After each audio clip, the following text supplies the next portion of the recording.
안녕하세요. 우리 아이 연구소의 김정현 작가입니다. 오늘 좀 특별한 시간을 마련해 봤는데요. 느린 학습자의 공부라는 책을 쓰신 작가님 모시고 이야기를 나눌 텐데요. 선생님 안녕하세요. 안녕하세요. 먼저 이제 모르시는 분들도 계실 것 같으니까 짧게 소개 좀 부탁드릴게요. 네, 안녕하세요. 박찬선입니다. 저는 경계선 지능을 가진 아이들을 처음 지었고요. 또 최근에 느린 학습자의 공부라는 책을 여러분께 소개하게 되었습니다. 현재는 경계선 발달 전문 연구소 연화해움을 운영하고 있습니다. 반갑습니다. 선생님 그 경계성 지능과 관련된 책을 좀 시리즈로 쓰고 계시잖아요. 네, 처음에 이제 경계성 지능을 가진 아이들, 그리고 경계선 지능과 부모, 그리고 이제 지금 오늘 소개해드릴 느린 학습자의 공부라는 책을 네. 이제 또 쓰셨는데 네. 이렇게 새로 이제 만들어진 느린 학습자의 공부가 기존 책들과 좀 차별화되는 부분들이 좀 있을까요? 네네.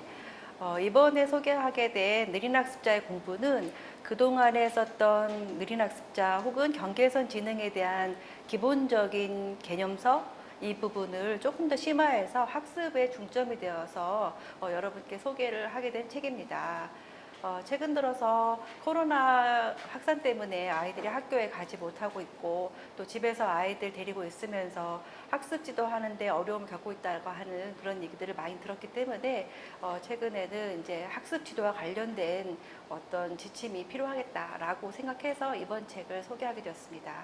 네, 지금 경계선 지능과 그 학습 장애를 이렇게 하나로 이렇게 묶어서 네. 느린 학습자다 이렇게 네. 이렇게 표현을 하셨어요, 선생님. 네네. 근데 요 용어에 대해서 좀 헷갈리시는 분들도 있으실 것 같고 정확히 뭔지 모르겠다 하시는 분들도 있으실 것 같은데 요 이제 두 용어가 어떤 차이점이 있고 요걸 하나로 묶으시게 된 이유는 또 뭔지 좀 설명 좀 부탁드릴게요. 네. 애초에 제가 관심을 갖고 있던 대상은 경계선 지능입니다. 경계선 지능은 말 그대로 이제 인지 능력이 전반적으로 낮은 아이들을 이야기하는데요. 처음에 소개해드렸던 경계선 지능을 가진 아이들, 그리고 경계선 지능과 부모, 이 책을 소개하면서 이제 전국에 계신 많은 부모님들이랑 그리고 또 청년들도 많이 찾아오게 됐는데요. 이렇게 그분들을 만나 뵙고 나면서 느낀 점이 이분 경계선 지능이라고 평가를 받았지만 실제로 경계선 지능이라고 보기에는 조금 다른 특성을 가진 친구들이 상당히 많이 포함되어 있다는 것을 발견하게 됐습니다. 그런데 그 중에서도 굉장히 유사한 특징을 가지고 있으면서도 접근 방식이 달라야 되는 친구들이 대표적으로 학습장애가 포함이 되어 있었어요. 그래서 이번에는 느린 학습자라고 하는 개념으로 정의를 하면서 경계선 지능과 그리고 학습장애 아이들을 포함해서 소개하게 되었습니다.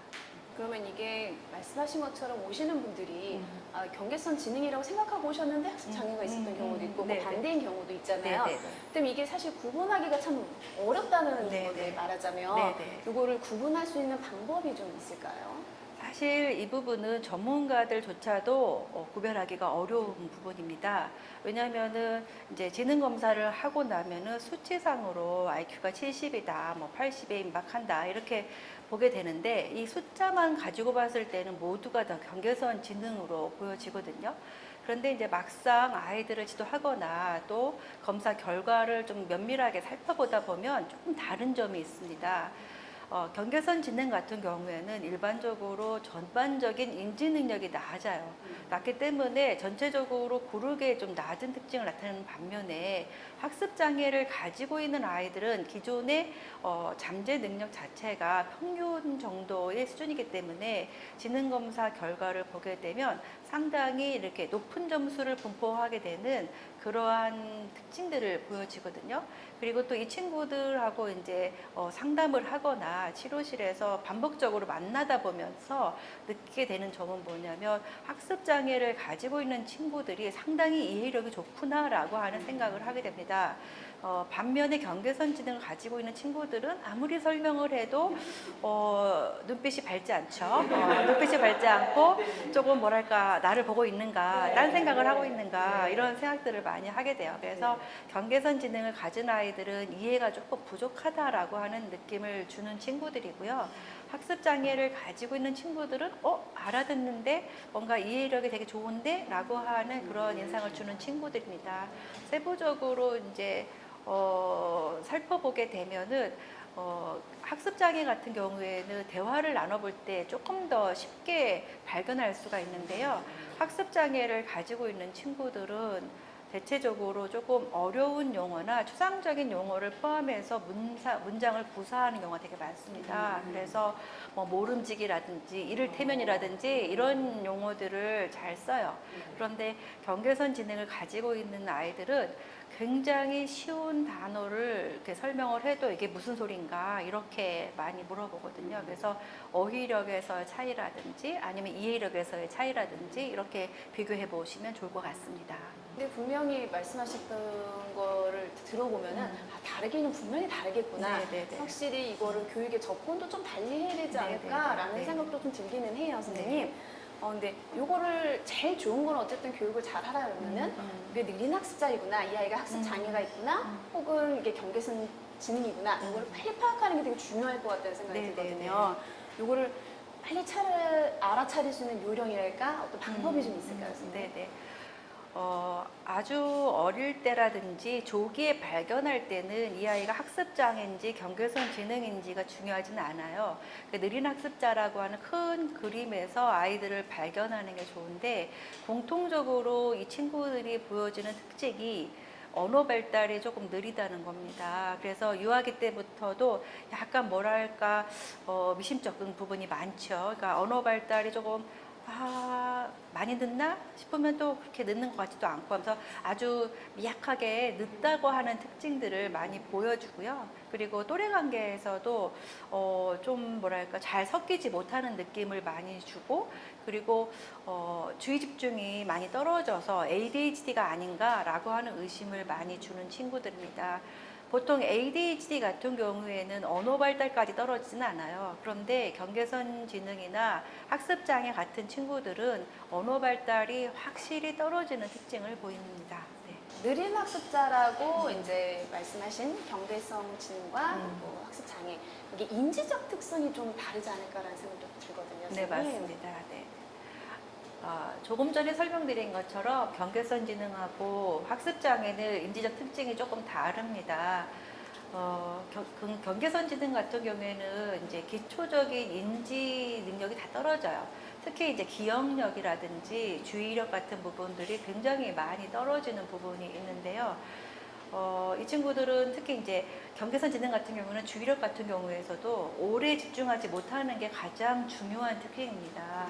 근데 이제 학습 장애 같은 경우에는 똑같이 주의 집중이 떨어지고 기억력이 나쁘다라고 하더라도 약간 다른 양상을 보입니다. 그러니까 지속하는 부분에 대한 것보다는 오히려 그 보는 부분에 있어서 내 앞에 있는 과제를 이렇게 인풋하는 과정에서 조금 제한을 가질 수 있는 주의력의 문제를 보이거든요. 대표적인 예가 이제 내 앞에 있는 것을 차례로 살펴보는 부분이 어렵다든지 이런 특징이 있죠.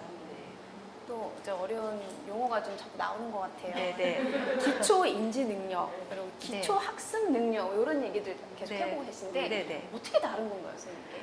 이제 이 부분은 이제 학부모님들이 구별해서 이렇게 생각하시면 훨씬 지도하시기가 쉽습니다. 이게 보통은 이제 치료실이라든지 또 아니면 가정에서 아이들 지도할 때라든지 요즘에 최근 들어서는 인지 향상 프로그램이라고 하는 책들이 많이 소개되어 있어서 그 책 구입하셔가지고 아이들 지도하시는 거 많이 봤습니다. 근데 그때 인지 능력하고 학습 능력하고 언어 능력하고 이거를 이렇게 뭉뚱그려서 설명을 하게 되면은 지도하는데 되게 어려움을 갖게 되는데요.